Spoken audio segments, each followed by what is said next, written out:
सभी भाई बहनों को जय मसीह की। प्रभु की आशीष और उसका अनुग्रह आप सब पर होता रहे।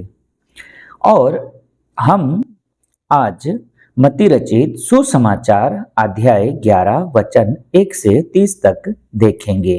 तो आइए हम वचनों की तरफ चलते हैं। मसीह और यूहन्ना बपतिस्मा देने वाला। जब यीशु अपने 12 चेलों को आज्ञा दे चुका तो वह उनके नगरों में उपदेश और प्रचार करने को वहां से चला गया।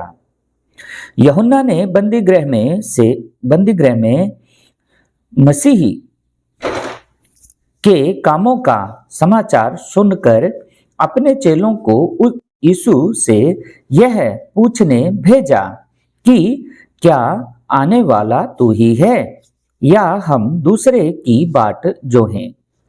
यीशु ने उत्तर दिया कि जो कुछ तुम सुनते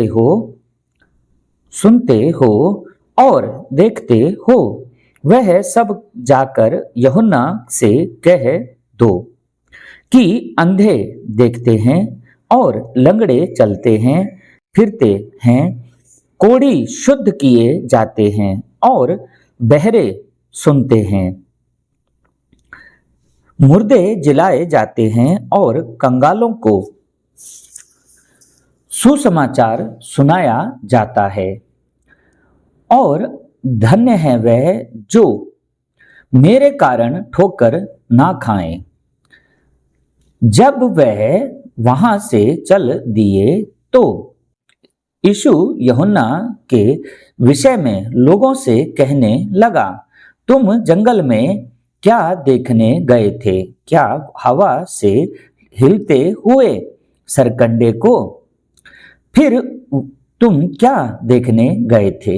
क्या कोमल वस्त्र पहने हुए मनुष्य को? देखो, जो कोमल वस्त्र पहनते हैं वह राज भवनों में रहते हैं। तो फिर क्यों गए थे? क्या किसी भविष्यवक्ता को देखने को? हाँ, मैं तुमसे कहता हूं, वरन भविष्यवक्ता से भी बड़े को।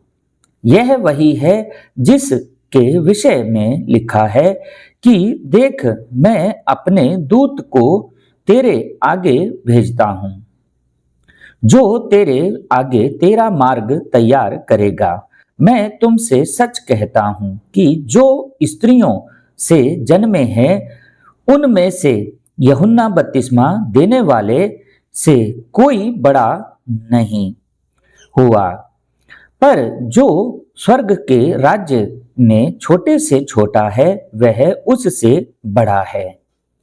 यूहन्ना बपतिस्मा देने वाले के दिनों से अब तक स्वर्ग के राज्य का पर जोर होता रहा है और बलवान उसे छीन लेते हैं। यूहन्ना तक सारे भविष्यवक्ता और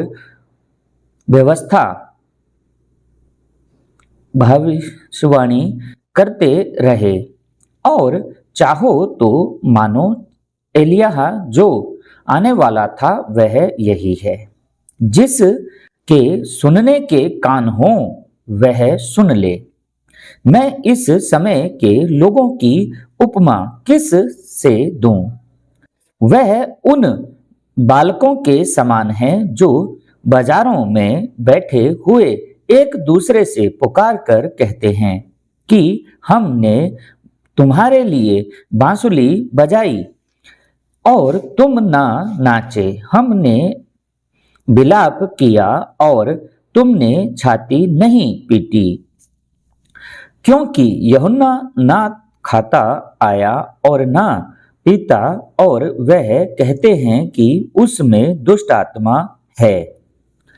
मनुष्य का पुत्र खाता पीता आया और वह कहते हैं कि देखो, पेटू और पियक्कड़ मनुष्य महसूल लेने वालों और पापियों का मित्र। पर ज्ञान अपने कर्मों से सच्चा ठहराया गया है। पश्चाताप न करने वालों को धिक्कार, पश्चाताप ना करने वालों को धिक्कार। तब तब वह उन नगरों को उल्हाना देने लगा जिनमें उसने बहुतेरे सामर्थ्य के काम किए थे, क्योंकि उन्होंने अपना मन नहीं फिराया। किससे फिराया था? किससे? पाप से, व्यभिचार से, चुगली से, निंदा से। हाय खुर्जिन, हाय खुर्जिन, हाय बैतसैदा, जो सामर्थ्य के काम तुम में किए गए, यदि वह सूर और सैदा में किए जाते तो टाट ओढ़कर और राख में बैठकर वह कब के मन फिरा लेते। परंतु मैं तुमसे कहता हूं कि न्याय के दिन तुम्हारी दशा से सूर और सैदा की दशा अधिक सहने योग्य होगी।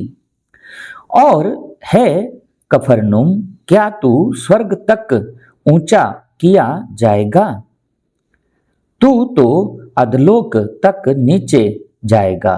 जो सामर्थ्य के काम तुझ में किए गए हैं, यदि सदोम में किए जाते तो वह आज तक बना रहता। पर मैं तुमसे कहता हूं कि न्याय के दिन तेरी दशा से सदोम के देश की दशा अधिक सहने योग्य होगी। विश्राम की प्रतिज्ञा, विश्राम की प्रतिज्ञा।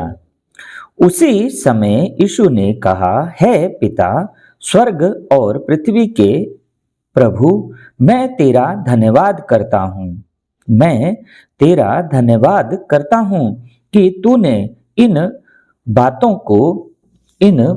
को ज्ञानियों और समझदारों से छिपा रखा, ज्ञानियों और समझदारों से छिपा रखा और बालकों पर प्रकट किया है। हाँ है पिता, क्योंकि तुझे यही अच्छा लगा। मेरे पिता ने मुझे सब कुछ सौंपा है और कोई पुत्र को नहीं जानता, केवल पिता, और कोई पिता को नहीं जानता, केवल पुत्र, और वह जिस पर पुत्र उसे प्रकट करना चाहे। है सब परिश्रम करने वालों और बोझ से दबे हुए लोगों, मेरे पास आओ, मैं तुम्हें विश्राम दूंगा, यानी कि आराम दूंगा। मेरा जुआ अपने ऊपर उठा लो और मुझसे सीखो, क्योंकि मैं नम्र और मन में दीन हूँ, और तुम अपने मन में विश्राम पाओगे, क्योंकि मेरा जुआ सहज और मेरा बोझ हल्का है। हालेलुया, आमीन, प्रेज द लॉर्ड। तो आपने वचन सुने, मत्ती रचित सुसमाचार अध्याय 11 वचन 1 से लेकर के 30 तक आज हमने देखा है। और हमें यही शिक्षा मिलती है कि हमें नम्र होना चाहिए, एक दूसरे से प्रेम से बात करनी चाहिए, और हम हर एक बुराई से दूर रहें, व्यभिचार से दूर रहें, नशे से दूर रहें, चुगली निंदा से दूर रहें, लड़ाई झगड़े से दूर रहें, ईर्ष्या से दूर रहें, और एक दूसरे के साथ मिल करके हम आगे चलें और अपने जीवन को अच्छी तरह से और एक अच्छे इंसान की तरह उसको बिताएं। यही हमें प्रभु ने सिखाया है कि लड़ाई झगड़े से, परेशानियों से, इन चीज़ों से आप दूर रहिए। तो आज के लिए इतना ही। आप सबका दुआओं और वचनों में बने रहने के लिए धन्यवाद।